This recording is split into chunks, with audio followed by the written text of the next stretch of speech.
and unknown. You mentioned defense and military spending in your previous answer, and President Obama is seeking a record $708 billion in defense spending. Does this shift America's foreign policy in terms of the wars? Well, we've had a steady imperial expansion, especially in the Middle East, since the first Gulf War.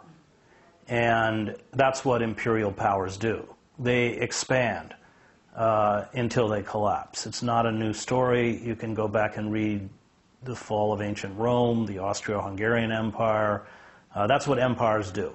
And they destroy themselves from the inside out. And that's what's happening. In fact, defense-related spending is about, when you count nuclear spending and veterans, it's about $1 trillion a year.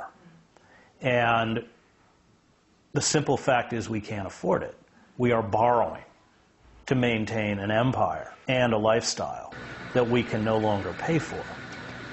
And at some point, if that doesn't stop, and there's no sign that it will stop, we face the specter of collapse. As Lenin understood, the best way to destroy a bourgeois democratic state is to debauch its currency.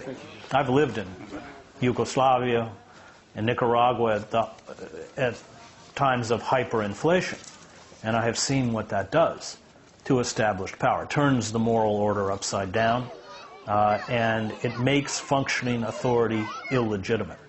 And when you look at states that collapse economically, Yugoslavia again being a good example, the wars in Yugoslavia were not caused by ancient ethnic hatreds. They were caused by the financial meltdown of Yugoslavia, which vomited up Slobodan Milosevic and Radovan Karadzic and Franjo Tudjman in the same way that the collapse in Tsarist Russia vomited up Lenin and the Bolsheviks, or the collapse of Weimar Germany gave us Hitler and the National Socialists.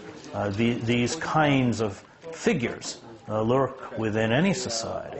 And because the left in the United States is bankrupt, because it has allied itself with corporate forces, in essence a Democratic Party that has plunged the working class in this country into tremendous poverty, the backlash will be a right-wing backlash. We're already seeing it. President